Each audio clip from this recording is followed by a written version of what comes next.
Então, vou começar aqui falando o seguinte. Na aula passada, a gente ainda trabalhou um pouco um exemplo de uma eletrodinâmica que não era covariante, né, com correção advinda da quantum gravity. E na aula 14, aqui no nosso curso, né, se vocês olharem lá nas aulas gravadas, na aula 14, a gente já tinha anunciado a discussão dos áxions e dos parafórmions na eletrodinâmica. Eu falei isso na aula 14, mas não comecei, porque aí a gente mudou para funções de Green, eu desviei um pouco desse assunto. Então, esse assunto que está anunciado lá na aula 14, a gente vai retomar só agora na aula 20, tá? Só para organizar um pouco quem está seguindo o curso à distância, porque realmente lá quando o Tchalker lançou no Professor Global, você botou aula 14, áxions e parafórmions, mas aí a gente não falou, na aula 15 não falou, na 16 a gente foi para funções de Green, agora que a gente vai falar um pouco sobre isso, mas eu vou voltar àquela discussão que você está falando agora.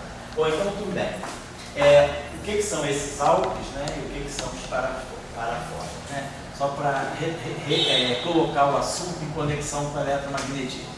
Esses alques, né, é uma designação que está indicando axion, like particles. Então, a gente usa essa sigla, né, de alques.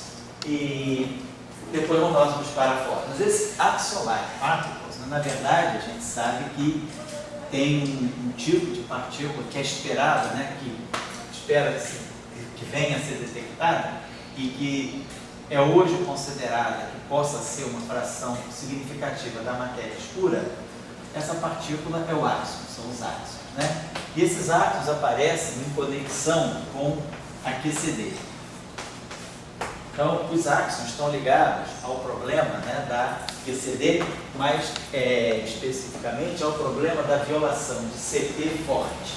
Está ligado ao problema, né, Strong CP.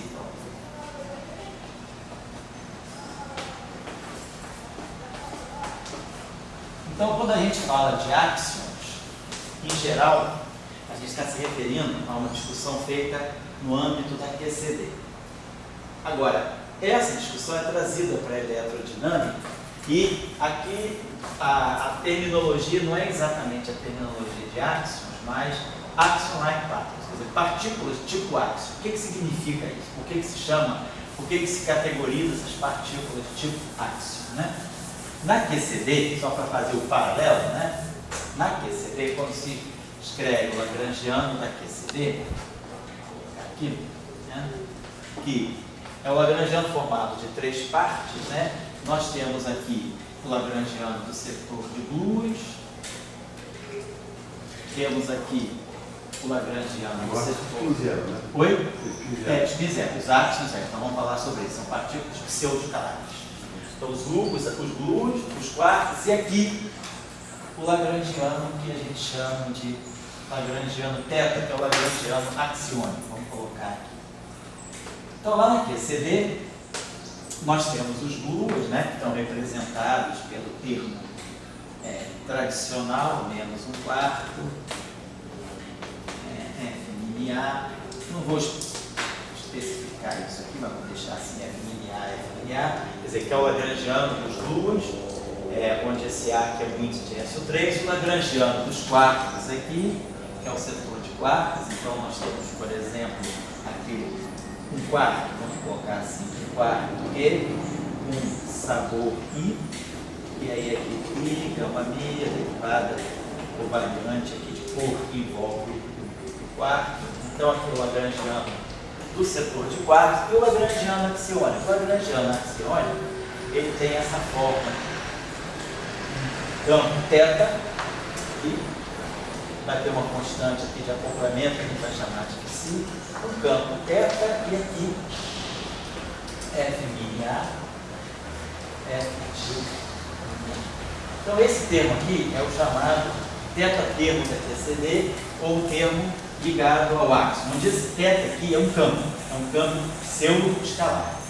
Então o que se faz vamos trazer essa discussão para a eletrodinâmica. Então, o que significa? O que a gente observa do áxion? O áxion é o campo que se acopla a essa combinação aqui, FF2. Então vamos trazer essa discussão, por isso se fala action-like particles. A partícula do tipo action, o que é uma partícula do tipo action? Seria, vamos dizer assim, seria uma partícula pseudo-escalar, vamos colocar assim. Então, esse action-like particles são partículas pseudo-escalares representadas por um campo A, vamos dizer assim, um A de x-mi, e o que caracteriza esse axion é o fato dele se acoplar a esse termo aqui, F2, mas esse termo aqui sendo naquele. Então, o termo da eletrodinâmica não é um termo mais não abeliano, é um termo abeliano. Nós já vimos aqui no curso, né, que já tínhamos feito em várias ocasiões, vimos que esse termo aqui, se nós escrevermos através dos campos invariantes, né, ele vai dar simplesmente E escalar B. E esse termo aqui, se for puro, esse termo é um termo de derivada. Esse termo aqui, ele, na verdade, é um termo que não contribui para as equações de movimento, porque ele é, na verdade, uma derivada simples. Né? Se a gente observar bem, sempre a gente pode escrever assim, ele é escalar B, né? Isso aqui é. Então a gente pode olhar direto para esse termo. Esse termo aqui, se a gente quiser olhar ele, né? A gente pode escrever ele assim, dmi ali, menos dmi ali, e aqui um F2 mini. Então, como isso aqui é assimétrico, eu posso esquecer esse termo aqui e colocar aqui um fator 2. E esse termo aqui vai contribuir. Esse termo aqui vezes esse F2 vai contribuir exatamente como esse termo aqui. Esse sinal menos justamente se compensa e dá a mesma contribuição. E aí a gente aqui pode fazer uma integração parcial. Isso aqui vai ficar menos 2 ali. Opa, vai poder escrever assim. Vamos poder escrever esse termo aqui como sendo 2 vezes dmi de ami F2 mini menos 2 vezes ali dmi F2. Simplesmente a gente usou aqui, quer a derivada do produto é a derivada do primeiro vezes o segundo, menos o primeiro derivado do segundo. Então, tá aqui. Então, esse termo aqui a gente vê é uma derivada, é uma quadra de divergência. Então, dentro de uma densidade lagrangiana, esse termo não dá contribuição no volume de integração, dá contribuição só na superfície, é um termo de superfície. Então, ele é um chamado termo de superfície que não dá equação de movimento. E esse termo aqui é zero pelas identidades de Bianchi, que é F2 mini, epsilon, blá blá blá. Então, esse termo aqui vai sempre cancelar isso aqui, identicamente zero. Então, na verdade, esse termo acaba sendo inconclusivo para efeito de equação de movimento. Isso se esse A for uma constante. Mas se esse A agora é um campo, se esse A que é presente está um campo, essa derivada parcial, ela não só vai bater aqui, mas ela vai produzir esse termo aqui. Quer dizer, esse mesmo termo agora, se esse A não é constante, ele se escreveria dmi do A ali F2 mini, seria esse termo aqui. Aí teremos dois termos agora, dma ani F2 mini e menos A ani dmi F2 mini. Se esse A agora não é constante, esse termo aqui continua sendo um termo de superfície. Então ele não dá contribuição para as equações de campo. Esse termo aqui, a identidade de Bianchi, faz com que ele seja identicamente zero. Mas aí sobraria esse termo. Então, no caso desse A ser um campo, não ser mais uma constante ou um parâmetro constante, esse termo deixa de ser um termo de superfície e ele passa a ter importância na eletrodinâmica. Então, a ideia do parafóton é justamente isso, imaginar, nós, por alguma razão, né, podemos dizer qual é, a gente vai introduzir a interação dos fótons com um novo campo, pseudo-escalar. E esse, vamos escrever aqui, que seria então o lagrangiano, né, que descreve, possa descrever essa categoria de alvos de interação com fótons. Então nós teríamos uma densidade lagrangiana, seria, vamos escrever assim, algo desse tipo, menos 1/4, vou colocar aqui, para poder fazer a coisa correta da eletrodinâmica, né? Quero que eu botar menos 1/4, né, de F mini, que é o lagrangiano típico da eletrodinâmica, só a parte de fótons, né? E aí teríamos o nosso termo aqui, que é mais, né, Mi0, aí o AMI, um AMI, acoplado com a corrente eletromagnética, vamos colocar aqui, que é o termo que dá as fontes das equações de Maxwell, e aí a gente poderia ter esse termo aqui, que normalmente a gente pode, normalmente se escreve assim, θ, uma constante kappa sobre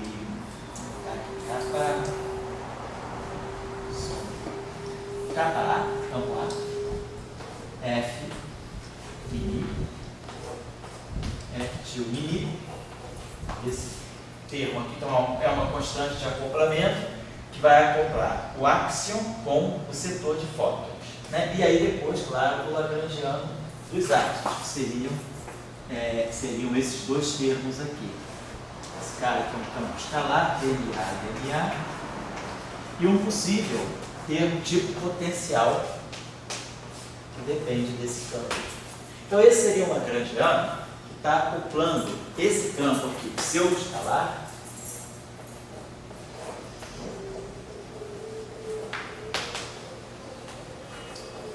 ao setor de fóton.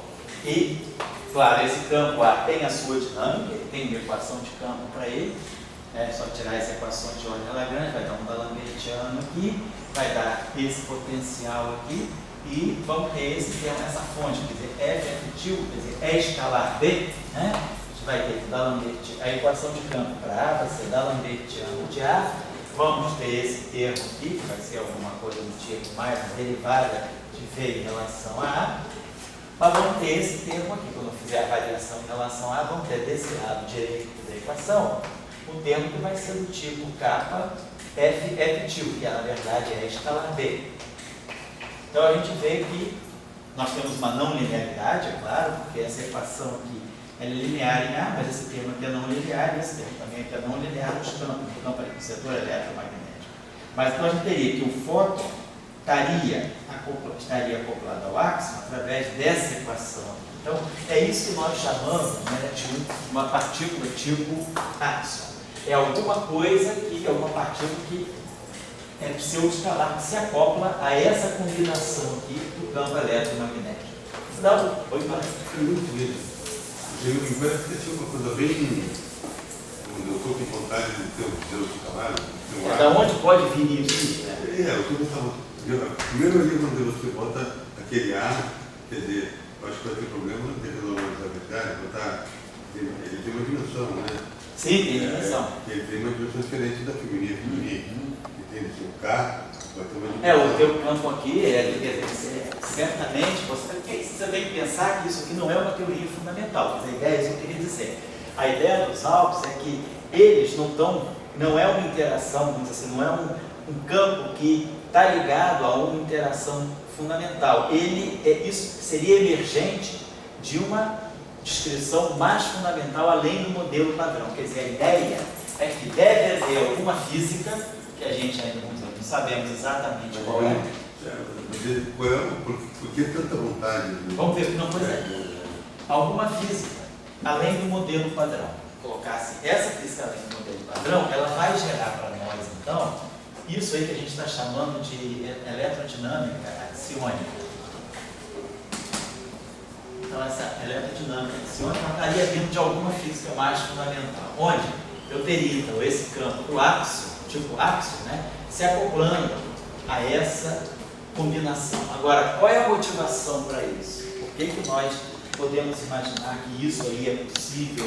O que nos estaria motivando, né, a trazer esse tipo de objeto para a física? Ou até mesmo, mas não digo nem tanto para QCD, porque na QCD essa discussão está mais ligada ao momento de polo elétrico do neutro. Mas na QED, por exemplo, o que poderia chamar a atenção para esse campo aí.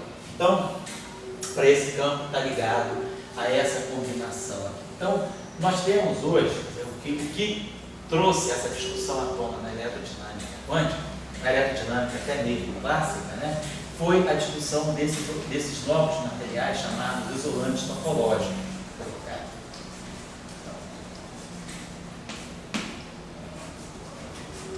Na descrição desses isolantes topológicos, que são uma categoria de material que a gente já deve ter falado em algum outro curso aqui, que são, na verdade, isolantes, né?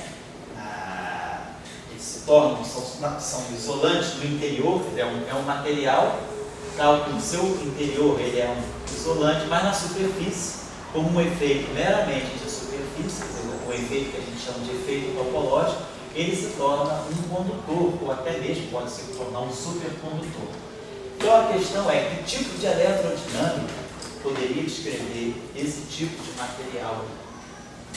Então, o que se observou é que uma eletrodinâmica com essas características, esse termo aqui é um termo topológico. Por quê? É um termo de superfície. Se não houver esse A aqui, esse termo é um termo de superfície.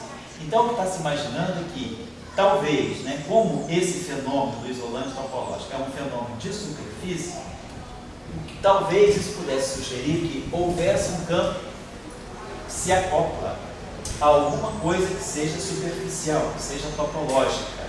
E esse tipo de acoplamento poderia, a ideia inicial foi essa, poderia talvez modelar esse tipo de material, sem nenhuma, vamos dizer assim, conexão direta com a QCD. Na QCD, como eu estou falando, na QCD, o áxion, ele está ligado ao problema da violação forte do CT. No fundo, ele está ligado ao momento de polo elétrico do nêutron, que é um momento de polo elétrico muito pequeno e que se entendeu que talvez se possa compreender a origem desse momento de polo elétrico através desse campo que se acopla com a QCD. Espera-se que haja uma violação forte de CT.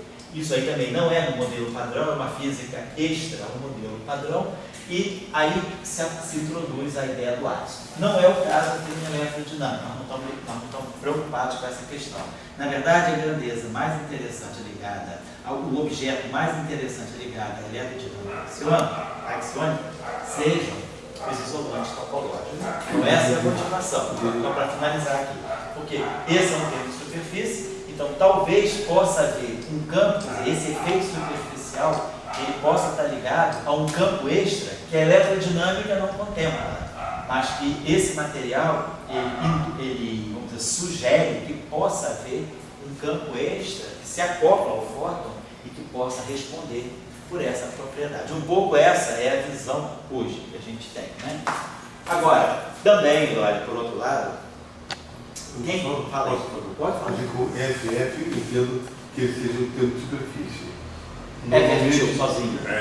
Normalmente ele seria DMI, vai embora. Agora, se você tiver um FF, alguma coisa assim.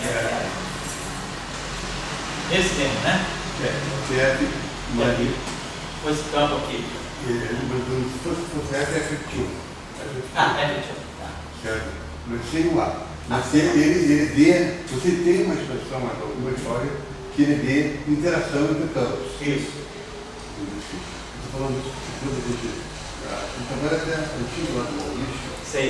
Você tinha FF2, e daí você mostrava que FF2 dava interação entre os campos potenciais. Sei. E não era termo de superfície no sentido de DMI. Sei. Então, quer dizer, você teria os potenciais atuando em termos de superfície. Mas esse termo aqui, ele é dado... Mas aí você... Vale ainda a identidade dentro ou não? Ele? Vale ainda a identidade Vale, dentro? tudo, vai. Mas daí tem aquelas coisas o Alex Lavros, o Renato Glória, por exemplo. 26. São mais campos? Mais campos. Entendi. Mas daí aparecia os termos de interação. Sei.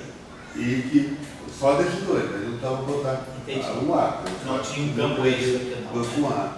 Então, esse é um ponto só para alertar. E outro ponto de discussão é o seguinte, Rodrigo, até que ponto esse A, eu estou falando para você ir falando para ele, até que ponto esse A não pode ser, já que ele é um lá, né? Ele não pode ser um fóton longitudinal, ele está inserido no AMI, mas de uma maneira, ele está inserido no AMI, não precisa ter um A, outro assim. Entendeu o canal? Entendi.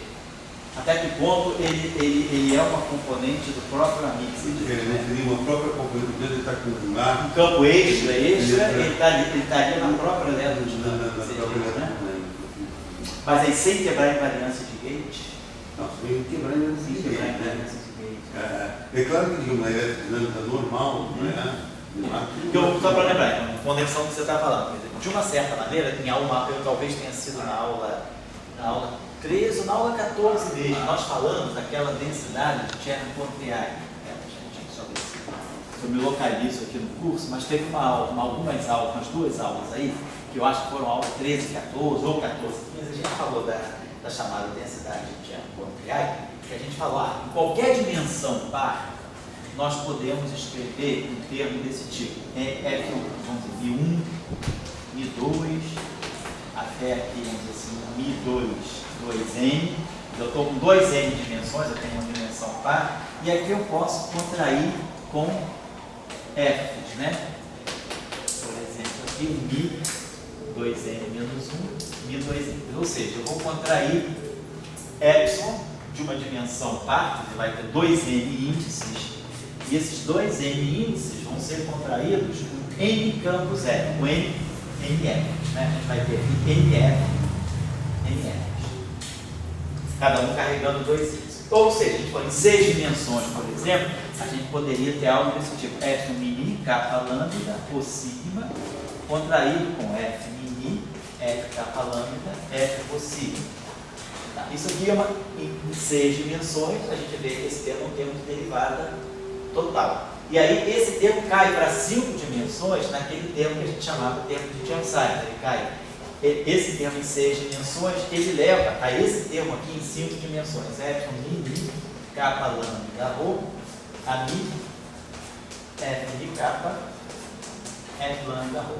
Então esse termo aqui seria um termo típico de uma auto-interação. Você não dava nessa aula, você não estava falando isso. Que quando a gente diz os fótons não auto-interagem, a gente geralmente diz isso de uma maneira muito genérica, né? Não tem campos abelianos ou campos vetoriais abelianos como fóton não auto-interagem, vamos colocar assim. Sabe que essa afirmativa é uma afirmativa muito limitada. É verdade que em 3 dimensões, em 2 dimensões, em 3 dimensões, em 4 dimensões, você não tem uma auto-interação entre fótons, a não ser que você proponha uma teoria não linear de partida. Mas o que a gente está querendo dizer é que sempre que você considera a possibilidade de uma eletrodinâmica de Chern-Simons, uma eletrodinâmica de Chern-Simons em 5 dimensões, como é o caso aqui, ela necessariamente leva a fótons em auto-interação. Então, se a gente estiver fazendo um eletromagnetismo em 5 dimensões, é muito natural você ter auto-interação de fótons. Vamos colocar assim. O termo de Chern-Simons, né, ele é uma evidência de que você pode, em qualquer dimensão D, que seja maior do que 4, sempre uma dimensão ímpar, né? Uma dimensão D, vamos dizer assim, igual a 2N mais 1. Ou seja, uma dimensão ímpar que seja maior do que 4, ou seja, maior ou igual a 5, é natural você ter sempre uma auto-interação entre os fótons. Por exemplo, em 5 dimensões, em 7 dimensões seria algo assim, epsilon mini, kappa lambda, ou sigma, tal. Então a gente tem 7 índices aqui. Eu poderia ter algo do tipo F a mi, F de kappa, F lambda rho, F sigma tal. Esse termo aqui é um termo legítimo da eletrodinâmica de Chern-Simons em 7 dimensões. Isso vai acontecer sempre em dimensões ímpares. Então, sempre em dimensões ímpares, a gente pode, sempre maiores, dimensões ímpares, maiores do que 4, ou maiores ou iguais a 5, a gente vai poder sempre escrever termos que são auto-interação de fóton. Então, não é uma coisa assim proibitiva, pelo fato de você ter uma eletrodinâmica abeliana, que você tenha auto-interação de fóton. Pode ter.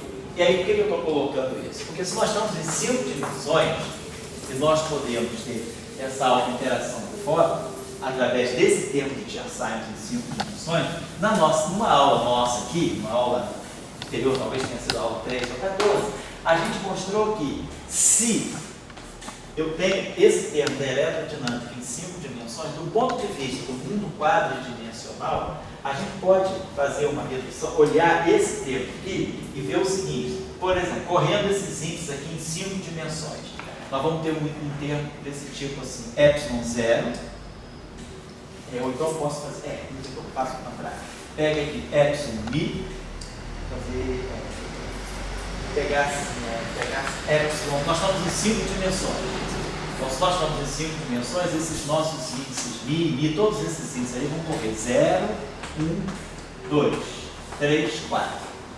Esse 4 aqui é a 4ª dimensão espacial. Então, aqui, esse setor aqui é o setor usual de Minkowski. T, X, Y, Z. E isso aqui seria, vamos dizer assim, a 4ª dimensão espacial do espaço-tempo 5-dimensional. E aí, por exemplo, se nós pegarmos esse Mi igual a 4, e aí eu posso pegar aqui Mi, kappa, lambda, rho, eu teria aqui o A4, e aqui eu teria F Mi kappa, F lambda, rho. Não é tudo que eu tenho aqui, eu posso ter outros termos, mas daqui esse termo automaticamente emerge. E esse termo aqui está mostrando para nós o seguinte, esse epsilon aqui, ele está tomando valores só no espaço de Minkowski, 0, 1, 2 e 3. Eu já selecionei esse termo especial, ele me seleciona esse 4 aqui. E esse 4 aqui é a 4ª componente espacial desse quadro de vetor Mi. Do ponto de vista do mundo de Minkowski, qualquer rotação que eu fizer no espaço tridimensional, esse cara aqui não percebe, porque esse cara aqui seria a 4ª componente espacial, que é ortogonal, a 3, a 2 e a 1. Isso aqui seria uma componente X, uma componente Y, uma componente Z, e aqui uma componente W. Então, se eu fizer uma rotação nesse subespaço aqui tridimensional, esse eixo aqui não percebe a rotação. Então, esse cara aqui se comporta como um escalar. Do ponto de vista, né, do mundo, do ponto de vista do mundo espaço-temporal quadridimensional. Então, do ponto de vista do espaço de Minkowski, que nós temos em 4 dimensões, né, com mais 3, esse termo aqui se comporta como um escalar. Na verdade, como um pseudo-escalar. Porque se eu for falar de uma transformação de paridade em 5 dimensões, a minha transformação de paridade é T' igual a T, X' igual a menos X, Y' igual a menos Y, Z' igual a menos Z e o W' igual a W. Ou seja, se eu fizer essa transformação aqui, isso aqui é uma transformação de paridade em 5 dimensões, né? Tem que ser, eu não posso botar todo mundo aqui com sinal menos, senão o determinante seria 1, isso aqui não seria uma transformação discreta. Para ser uma transformação de paridade no mundo de 5 dimensões espaço-temporais, eu tenho que fazer a reflexão desses 3 eixos, mas deixar esse aqui imutável. Então, se nós formos olhar isso aí, ponto de vista, né, do mundo quadridimensional, quando eu faço essa redução aqui, esse termo aqui, né, que vai ficar FMI, então, ou seja, do ponto de vista do nosso mundo quadridimensional, esse termo aqui é exatamente o FF2. Então, isso aqui, esse A4, ele se torna um objeto escalar, que eu vou chamar de A, um campo escalar A, do ponto de vista desse nosso espaço de Minkowski. Esse aqui é o F, vamos dizer assim, e esse cara aqui seria o F2. Esse aqui eu estou pegando, esse cara aqui, F2 lambda rho, é o dual F2 Mi kappa. Então, esse termo aqui seria isso aqui, exatamente. Agora, isso aqui é escalar B. Então, quer dizer, quando nós fazemos o... Então, esse cara aqui, como isso aqui é escalar B, esse cara tem que ser um pseudo-escalar. Oi? A dimensão acomoda. Acomoda. Exatamente. E vamos dar uma olhadinha, então, quer dizer, essa componente A4, né, quer dizer, quando eu faço uma transformação, deixa eu apagar aqui e tal, quando a gente pega o nosso quadro vetor, né, A4, e a gente diz que ele é quando a gente faz uma transformação de paridade em 5 dimensões, então nós teríamos o a linha 0 seria se esse cara aqui é um vetor, o a linha 0 vai no A0, o a linha 1 vai no A1, né? O a linha 2 vai no A2, o a linha 3 vai, menos, que é a transformação de paridade, mas o a linha 4, né?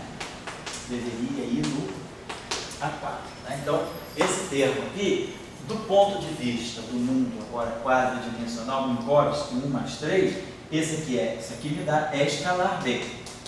Então, por uma transformação de paridade, isso aqui vale menos E, mas o campo magnético não muda. Então, é preciso que esse cara aqui seja um pseudo-escalar, do ponto de vista do mundo quadridimensional. Então, a gente vê que, naturalmente, esse termo, que é o termo que a gente chama de axiônico da eletrodinâmica, que é aquele termo que nós colocamos lá, ele tem uma origem natural se nós pensarmos na eletrodinâmica em 5 dimensões. Quer dizer, esse termo axiônico em 4 dimensões, que é esse termo aqui, ele é uma projeção no mundo quadridimensional do termo, é uma redução, vamos dizer assim, é um mundo quadridimensional do termo de Chern-Simons em 5 dimensões. Então, a gente teria uma origem para esse termo pensando que eletrodinâmicas em dimensões mais altas podem naturalmente acomodar fótons em alta interação, mesmo que a gente não introduza outros campos, mas dizer, não é um absurdo pensar que o fóton alto interage se a gente imaginar que a gente possa ter mais dimensões. Então, e aí esse termo aí, né, que é esse termo axiônico, né, que é o que faz essa interação F-F-Til, ele vem aparecendo na literatura em conexão com os isosomos topológicos. Vou dar uma referência aqui que eu trouxe, justamente que podem ser interessantes. Eu acho que eu trouxe essa referência aqui, que é esse. Tem esse artigo aqui, vou dar o título do artigo aqui, é Anomaly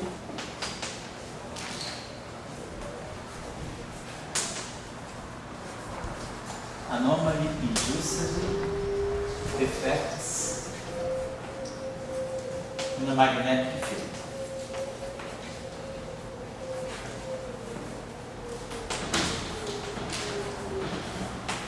A ideia é algum efeito não linear da eletrodinâmica. Quer dizer, quando você coloca, por exemplo, um campo magnético externo muito intenso, você pode induzir um efeito de não linearidade no eletromagnetismo. E o efeito de não linearidade pode ser descrito por esse termo aqui, nesse artigo aqui, que é um artigo do Antoniades, né, e companhia.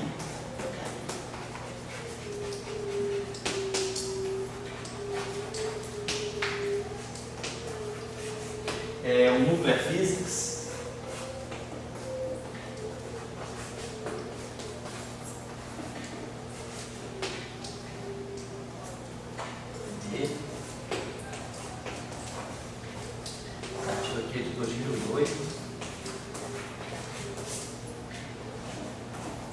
Então, nesse artigo aqui, esses autores estudam, por exemplo, essa possibilidade de que haja uma interação do fóton com esse tipo de áxio e esse efeito aqui, quer dizer, esse áxio aqui possa vir a mapear, representar algum efeito de não linearidade na presença de um efeito de não linearidade no eletromagnetismo, quando você, por exemplo, estuda a propagação de fótons em campos magnéticos externos muito intensos.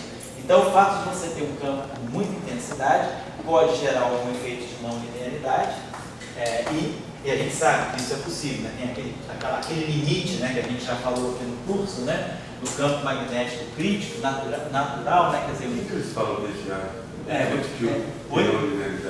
A escala de não linearidade, se você tiver um campo magnético crítico, o campo magnético crítico que define a escala de não linearidade é um campo magnético que é dado por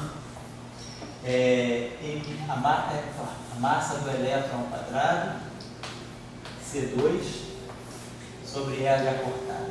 Esse campo magnético aqui, ele fica na faixa dos 10 a 9 Tesla. Então, se você tiver um campo magnético mais ou menos nessa faixa de intensidade, você já vai detectar efeitos, a eletrodinâmica passa a ser não linear. Então esse campo magnético, ele é feito só com constantes fundamentais, é a massa do elétron, a velocidade da luz, a constante, a carga fundamental e a constante de Planck. Com esse campo aqui, um campo dessa ordem, você já tem efeitos de não linearidade. Então, quer dizer, nesse artigo aqui, eles estão olhando uma implicação mais astrofísica. Por exemplo, a propagação de fótons ou a propagação de ondas eletromagnéticas num campo magnético externo possa ser muito intenso. E aí, essa não linearidade, eles introduzem esse campo aqui, que é o campo do áxion, para trazer essa não linearidade para o eletromagnetismo. Então, esse foi um dos primeiros artigos nessa direção. Depois, pode falar para mim. Você disse que acima desse aí, isso seria a onda eletromagnética não linear. Isso. Daí, a onda eletromagnética não linear não necessariamente significa fótons auto-interativos.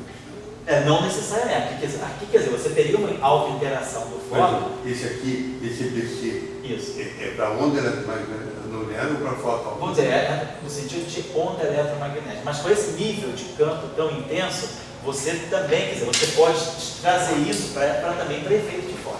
Você pode jogar isso para a eletrodinâmica quântica também, não só na eletrodinâmica clássica, quando você está falando de ondas eletromagnéticas, mas você pode vir a falar de fótons também. Agora, a segunda pergunta. Pode falar isso. Esse AFF2, por que ele tem onda eletromagnética não linear?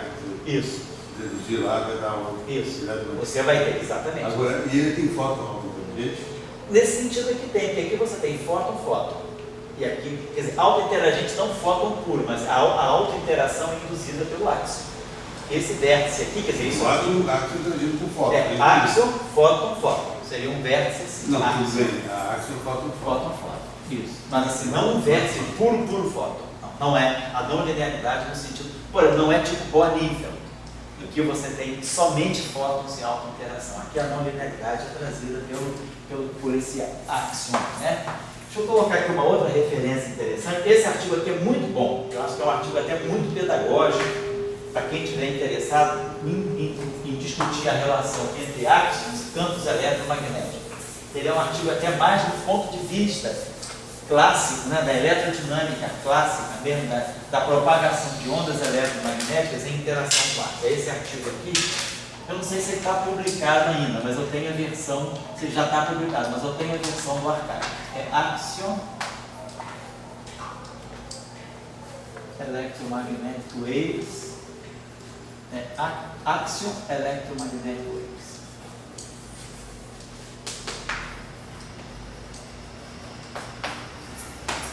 É do Luca Visinelli.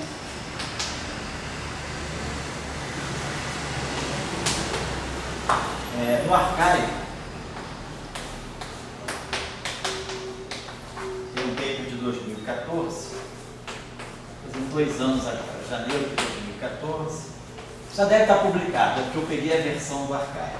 Mas ele não está publicado no REP-TH, não, ele está publicado no Física Clássica, né?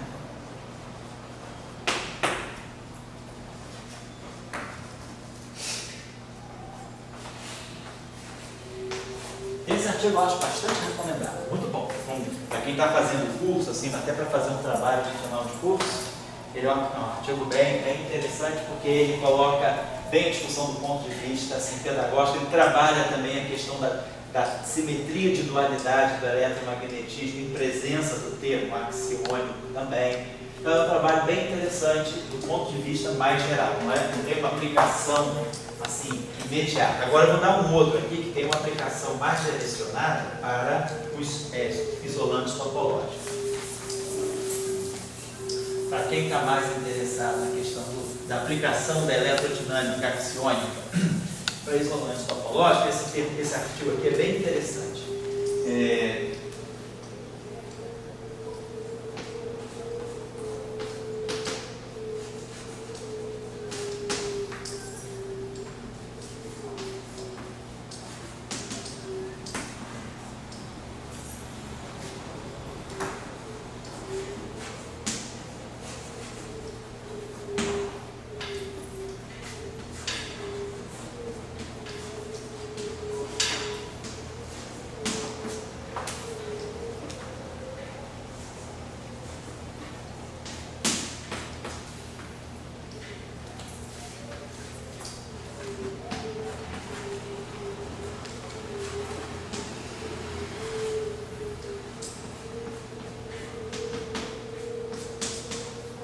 Também peguei no Archive, já deve estar publicado, ele já está publicado no Physical Review, mas eu peguei a referência do Archive.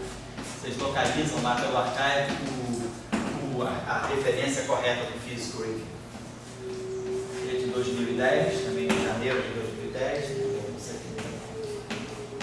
ele está publicado, eu acho, no Conte.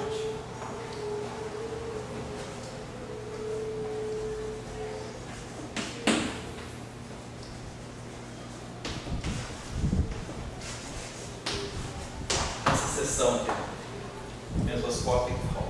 Esse artigo também é um artigo bem interessante, porque ele também é um artigo, apesar de ser um artigo do Physical Review, ele tem um caráter assim, ele é um trabalho bastante legível, tem assim até uma certa característica pedagógica, ele tem resultados assim novos, né, mas o trabalho é bem explicado, você realmente pode seguir, eu acho que quem está fazendo esse curso consegue seguir esse trabalho legítimo.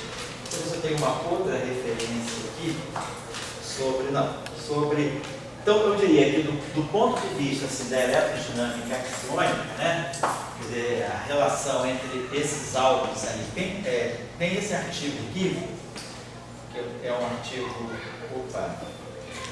também vale a pena ler, mais recente, que é um pouco a fenomenologia ligada à astrofísica, desses álbuns aí, né, ligados à astrofísica, que é interação, quer dizer, efeitos não lineares, né, para fótons, mas usando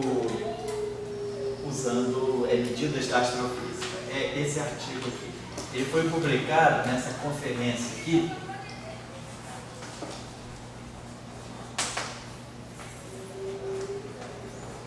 Dark Forces.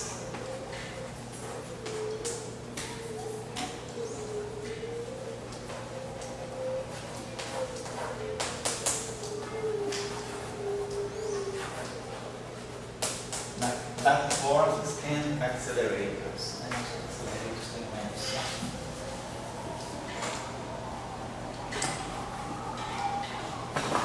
Efeitos não lineares do eletromagnetismo. Efeitos não lineares do eletromagnetismo também. O artigo se chama Status of Request. Quando eles chamam de efeitos não lineares, eles querem dizer especificamente o que?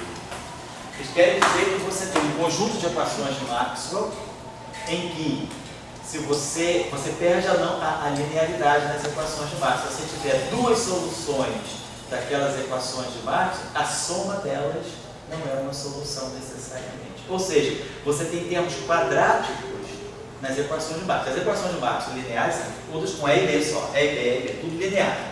Então, se você tiver um campo e outro campo, você faz a soma é sempre uma solução.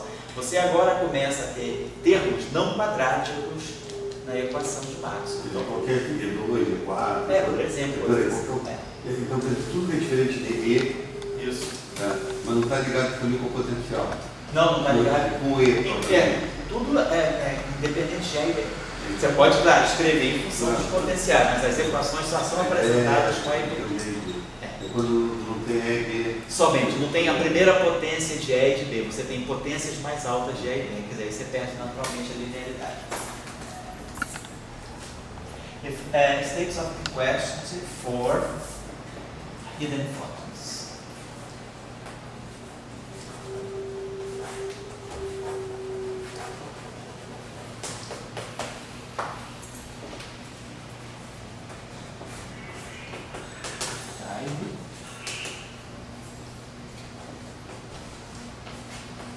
Esse de 2003, ele é um RPH.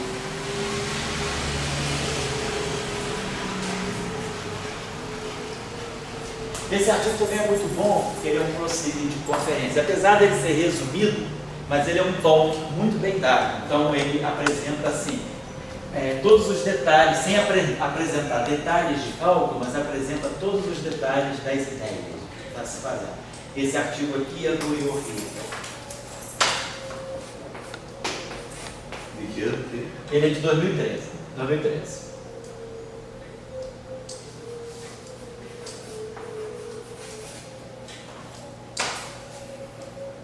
É um artigo bastante interessante também. É bem, assim, vale a pena ler. Nesse nível do curso, Eu acho que vale a pena. Aquele de 2013 é bem recente e dá uma ideia bem boa de como está essa discussão também do ponto de vista da astrofísica. Nesse artigo aí ele fala inclusive daquele experimento lá na Alemanha, né, do LSW, que é Light Shining Through a Wall, né?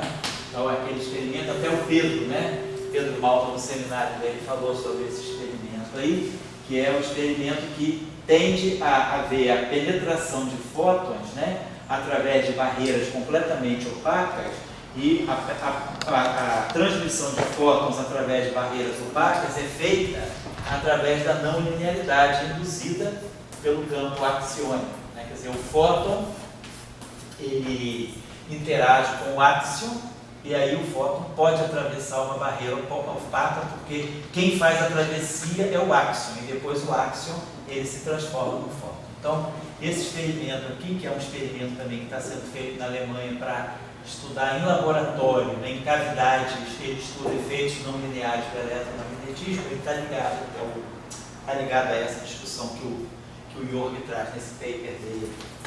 Então eu diria que, eu não vou me estender muito, porque tem só para chamar a atenção de que essa é uma linha interessante, quer dizer, é um desdobramento, né, não linear do eletromagnetismo. Deixa eu fazer uma referência aqui. É um desdobramento do eletromagnetismo através, né, dessa não linearidade induzida pela interação com o ar. Basicamente, o termo em questão é esse aqui. É o campo do áxion interagindo com a combinação F. Então é isso aí que...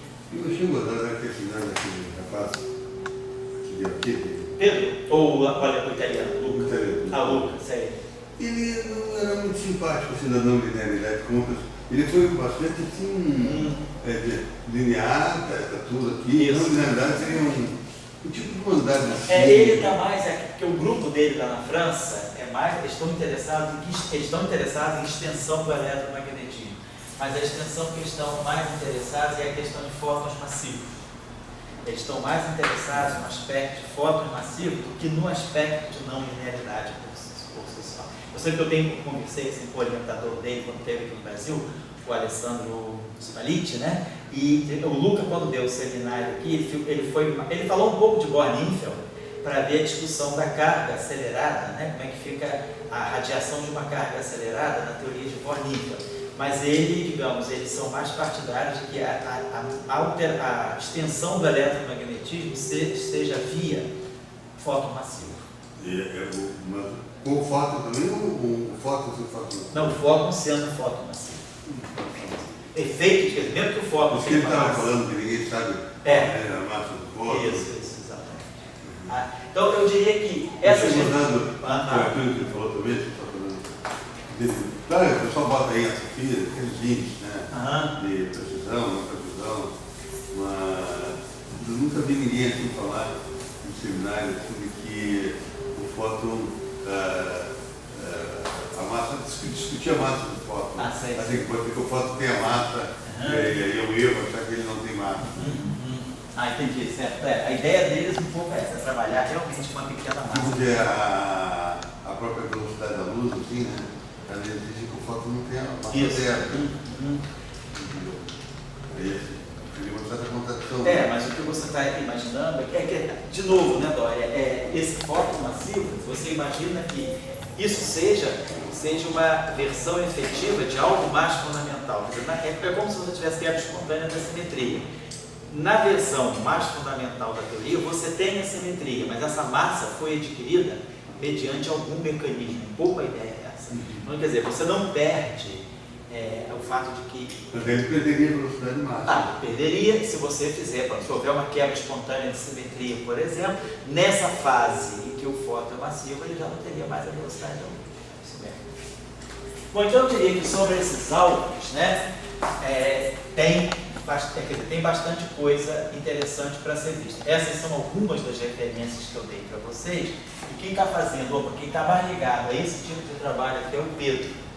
Então, por exemplo, estou deixando a referência. Se alguém quiser discutir detalhes a mais, até o trabalho que o Pedro está fazendo com o próprio Jörg, né? é na direção dos altos. Eu vou deixar o e-mail dele, né? Se alguém quiser entrar em contato com o Pedro, tá? Pedro C. Malta.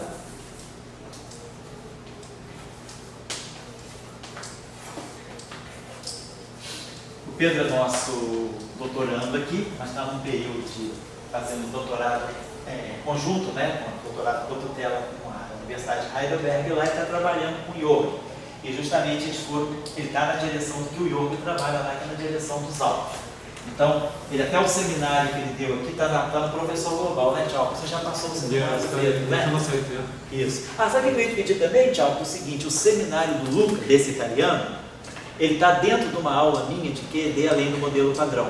Tá, isso aí. Você deixa ele lá. Mas se você puder passar ele para a sessão do seminário também, seria bom. Tá legal. Porque para uma pessoa que queira ver o seminário dele, não vai imaginar que o seminário está dentro do curso. Não, mas escondido. Está escondido. Então você deixa lá, mas passa também. Tá ok. Legal. Uma coisa dele do programa do São Paulo, que muitas coisas estão escondidas. Eu quero fazer esses trabalhos deles. Eu gosto muito da livro. Eu acho que uma coisa que eu queria abrir é palestras. Sei. Eu tenho uma palestra que eu palestra. Entendi. Assim, palestra, eu quero ali ver palestra. Tá. Mas eu quero estar procurando um curso. Eu quero ver seminários ali.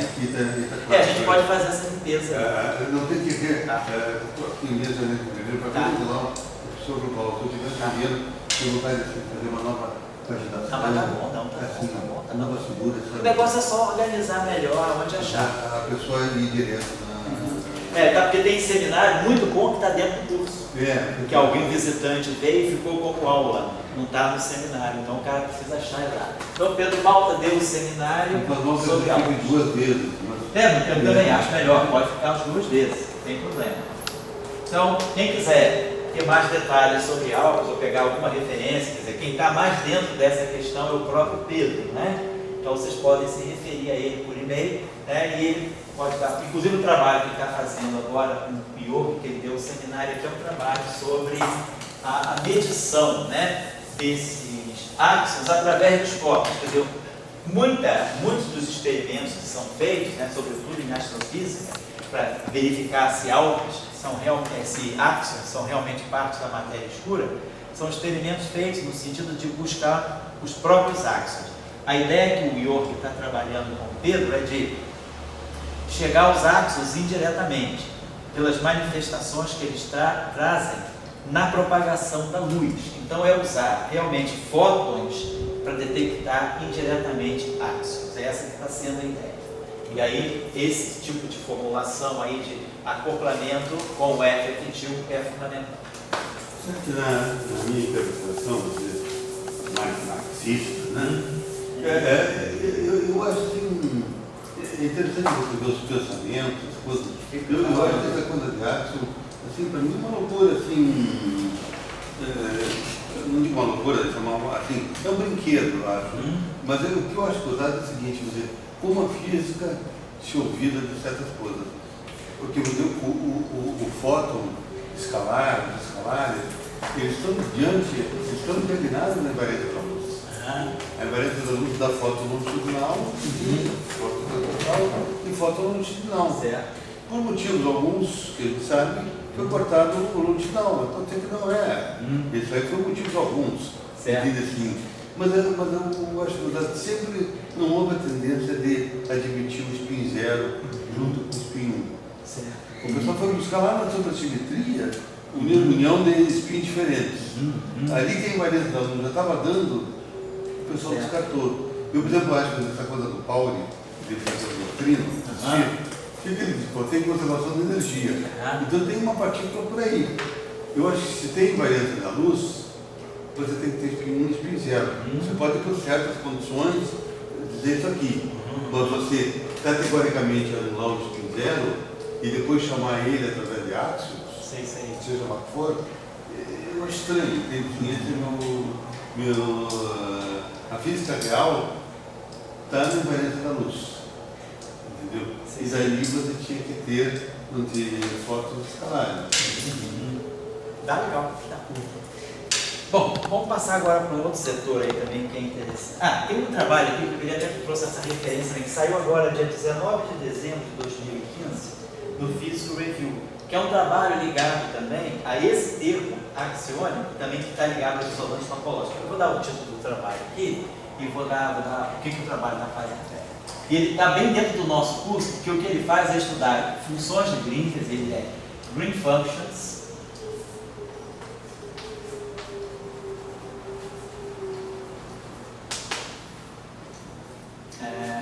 Green Function Approach,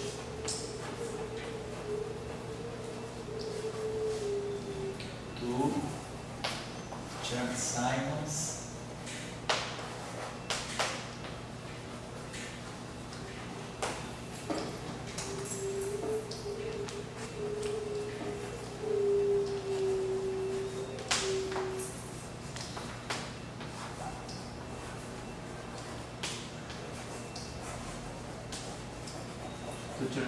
extended electrodynamics effect.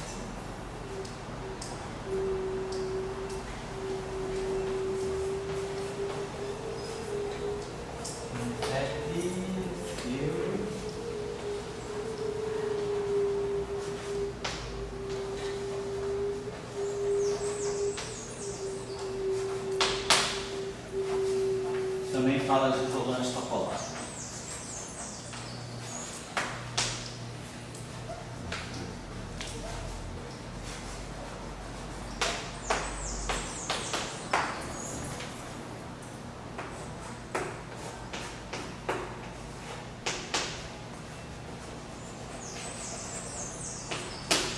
Esse era do Urrutia, né, que é o nosso, ele com a colaboração chilena, são chilenos, né? Ele está publicado no Physical Review.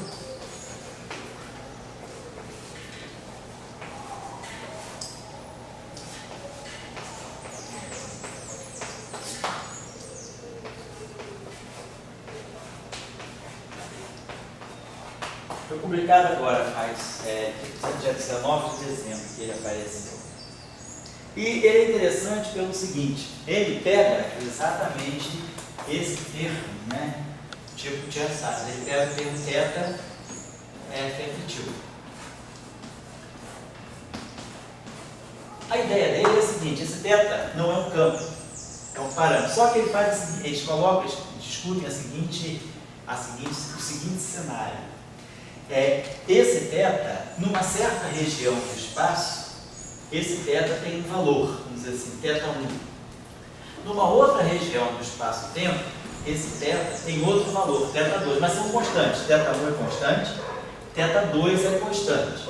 Eles são constantes, quer dizer, se θ1 é constante em toda essa região, aí tem uma fronteira que separa essas duas regiões, vamos chamar essa fronteira aqui de sigma.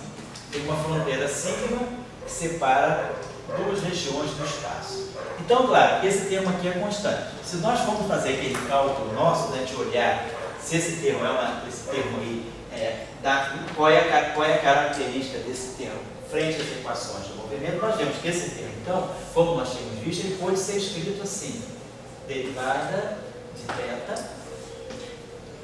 ali f aí nós tínhamos um termo que era menos ali menos θ ali, aqui f2, dmi f2i, e nós tínhamos um termo que nós desprezamos, que era esse termo menos dmi θ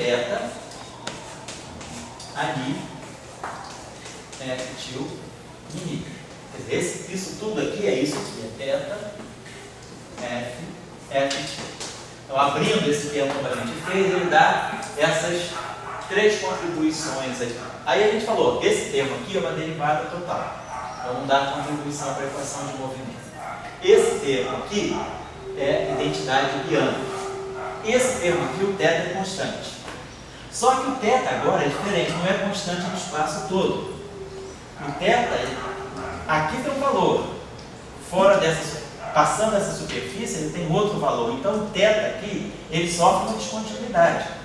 Se ele sofre uma descontinuidade, essa derivada de θ, ela já não é mais zero.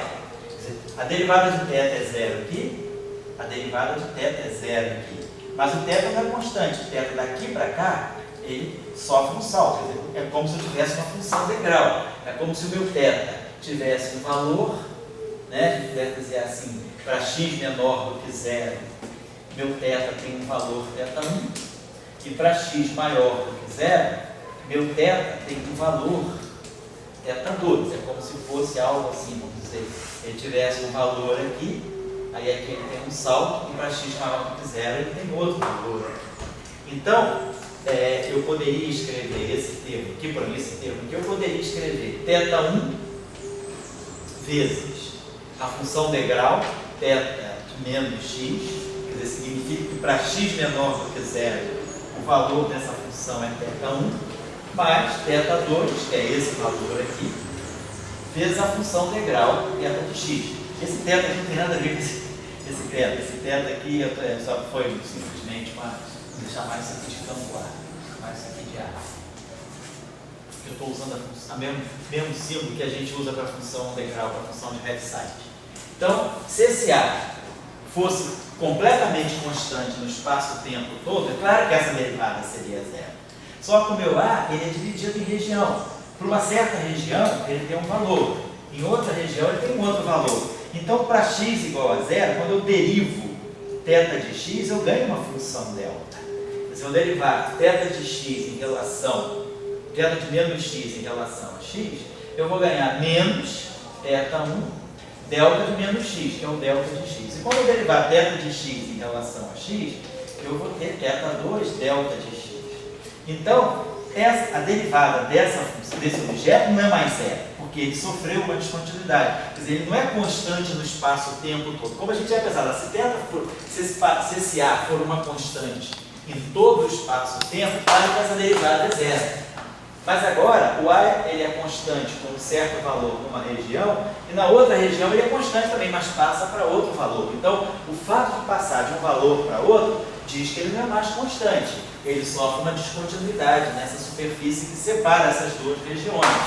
Então, é isso que eles consideram. Eles consideram uma teoria, um modelo, né, tipo Chern-Simons, que é esse termo que na verdade é isso aqui, né, esse termo tipo topológico, que na verdade A, epsilon, mi, k, lambda, né, vamos colocar assim, mi, k, lambda, dmi, esse F dmi F k lambda, né, vai ficar dmi ali, F k lambda. Então tá aqui, tá esse termo aqui. Então, esse termo agora, então, passa a ter uma contribuição não trivial devido a essa região. Então, nesse modelo aí que o Butcher e os colaboradores estudam, eles pegam exatamente essa eletrodinâmica e tentam ver que você pode descrever algumas propriedades dos isolantes topológicos, né, considerando esse termo axiônico, né, onde esse A não é um campo de áxio. Ele é um parâmetro que em uma certa região do espaço tem um valor, e em outra região do espaço tem outro valor. E eles fazem um estudo muito interessante aí das funções de Green. Então, para esse curso nosso aqui, isso é bastante novo, não está nem assim, não tem esse tipo de consideração em livro. Eu vi só nesse artigo. Então, eu acho que é um artigo muito bom dentro do espírito do nosso curso aqui, que é a aplicação dessa abordagem das funções de Green dentro desse modelo especial aí, e que visa, eles mostram como isso aí pode mapear certas propriedades dos isolantes topológicos. Tá? Então, também é um artigo assim, que eu diria, não é um artigo difícil, mas é um artigo bastante original, e que um estudante desse curso aqui consegue ler o artigo. Ele não vai ter um recurso assim, de teoria quântica de campos, nada, é um artigo em que vai se estudar, claro, precisa de uma física matemática, que ele vai estudar propriedades de função de Green. Mas é isso aí, um pouco de teoria de distribuição, eles dão as referências, o artigo está muito bem escrito, o Butcher escreve muito bem, os artigos dele são muito bons, e esse artigo aí particularmente eu achei que ele é bem recente, é de praticamente um mês atrás, né, e traz uma discussão aí para uma aplicação bem interessante para esse modelo aqui. Então fica feita a sugestão aí para quem quiser dar uma olhada nesse artigo aí, e pode até fazer como material aqui. Eu acho que tem um estudante que eu passei para o Carlos Henrique, aquele rapaz da UERJ, eu passei para ele esse artigo, ele se interessou de estudar esse artigo para fazer o essayzinho aqui de final de curso. Aí, se ele fizer o essay, a gente coloca aí na rede, ele pode dar um seminário para a gente. Ele está estudando esse artigo para ver se faz o seminário, faz o trabalho do fim de curso sobre isso aqui. Mas eu achei um artigo interessante, porque é mais uma aplicação para isolantes topológicos, mas assim, usando o ferramental das funções de linha. Vou voltar. Isso aí é um... Opa. Vamos agora então passar um pouco para a discussão aí dos parafótons, né? Também é uma discussão interessante que está ligada a essa questão de outros, né, assim, setores escondidos do eletromagnetismo, né? O que são esses parafótons, afinal de contas, né?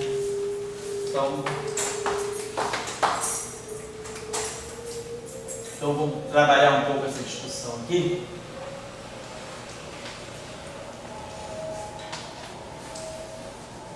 Então, esses parafótons são uma categoria de objetos também que estão ligados, né, ao que a gente chama de setor, né, estão ligados ao setor escondido, né, do eletromagnetismo. Setor escondido, em que sentido? Né? Quer dizer, é discussão ligada, por exemplo, à possibilidade de uma forma de matéria escura. O que seriam esses parafótons, na verdade? Né?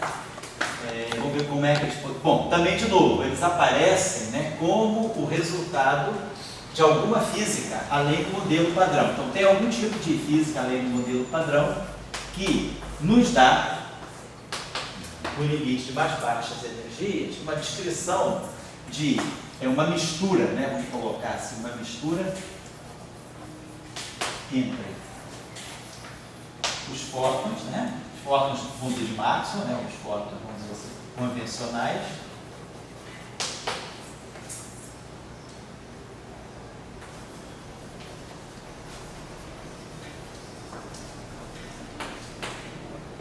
e, por exemplo, um novo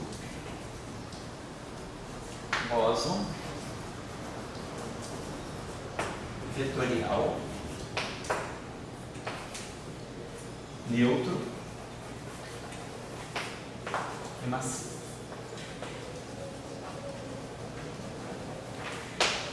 Com a massa, né? Massa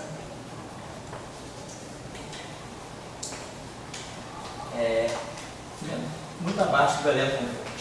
Uma massa muito pequena, que a gente chama de massa tipo sub-elétron-volt. Uma massa que pode... Bom, tem limite para a massa desses parafótons. Então, esses parafótons, eles podem aparecer naturalmente, se a gente considera, por exemplo, modelos unificados, uma física mais fundamental, além da escala eletrofrágil. Por exemplo, uma teoria de grande unificação, ou uma teoria que seja fundamental com supersimetria, ela pode gerar, além do fóton, além do W+, W-, Z0 e dos gluons, ela pode gerar alguns tipos de bósons vetoriais extra. E esses bósons vetoriais extra, existe uma possibilidade que eles tenham massa muito pequena e que eles possam estar ligados ao fóton. Então, esses objetos são chamados de parafótons. Então, parafóton seria uma categoria de fóton, mas de massa muito baixa. E como eles aparecem, né? Como é que a física deles está ligada à física do fóton? O que significa esse setor escondido do eletromagnetismo? Né? Então, o modelo que a gente tem, né? Quer dizer, o modelo mais tradicional, né? Esse modelo mais, assim, mais popular, vou colocar assim, o modelo mais popular.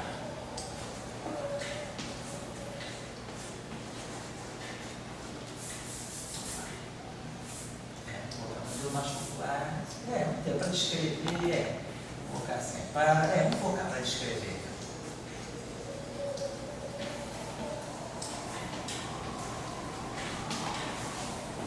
Chamar o gama-til, eu estou chamando de parafóton. Relação entre fóton e parafóton. A referência básica aí, que é uma referência muito boa que eu trouxe, que também é do Jörg Haeckel, né, que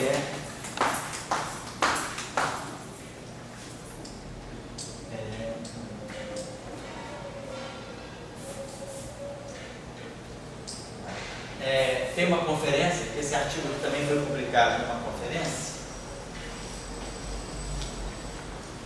que é Light.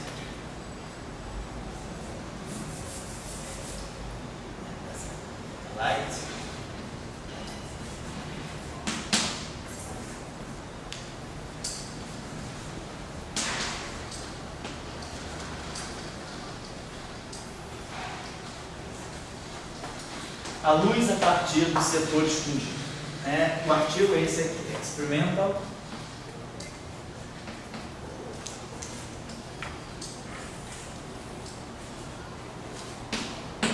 Signatures.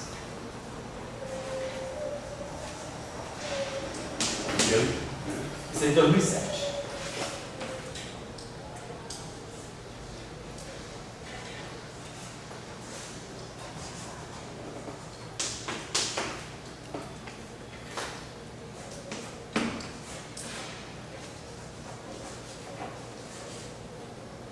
Também trouxe a referência que tinha sobre a forma de archive. Eu acho que está publicado nos processos da conferência, mas no archive vocês encontram o artigo original. É junho de 2007.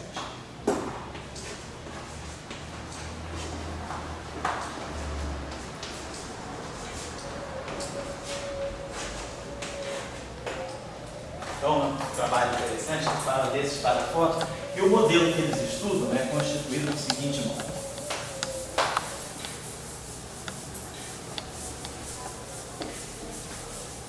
É interessante, Laura, quando você vai te interessar, porque vai vir de, por exemplo, dois campos de gate, só que são duas simetrias 1. Então o modelo é baseado em duas simetrias 1, vamos colocar aqui.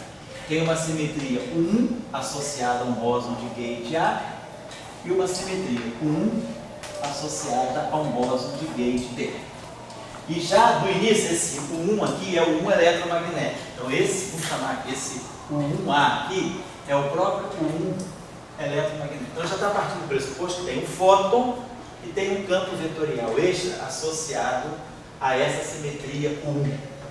Então o lagrangiano tem essa estrutura aqui, vamos colocar assim. Então vamos dizer que a gente tem o fóton, como a gente faz tradicionalmente. Nós temos o fóton e o field strength de Maxwell. F μ, dB, dN. Agora, associado ao setor B, nós temos um outro campo de gate, dmi, e associado a ele nós temos aquilo que nós vamos chamar assim de Gmi. Esse Gmi aqui é o dmi, é o semelhante do Maxwell, só que para o campo B. Essa história. Bom, e aí a proposta então é que esse campo vetorial extra ele possa vir de algum grupo. Quer dizer, ele aparece como um subgrupo de uma simetria mais ampla, tipo dentro de um grupo SU5, por exemplo, dentro de um modelo de grande unificação. Quer dizer, claro, o grupo SU5 ele pode gerar o modelo padrão SU3, SU2, dentro dele, mas aparecem alguns subgrupos extras. Então a ideia é que, dentro de uma teoria mais fundamental, esse setor extra aqui, ele possa aparecer, quer dizer, a ideia é que ele venha como, vamos dizer assim, uma simetria, né? Quer dizer, um resíduo, vamos colocar assim, né? É um resíduo de alguma simetria fundamental mais ampla.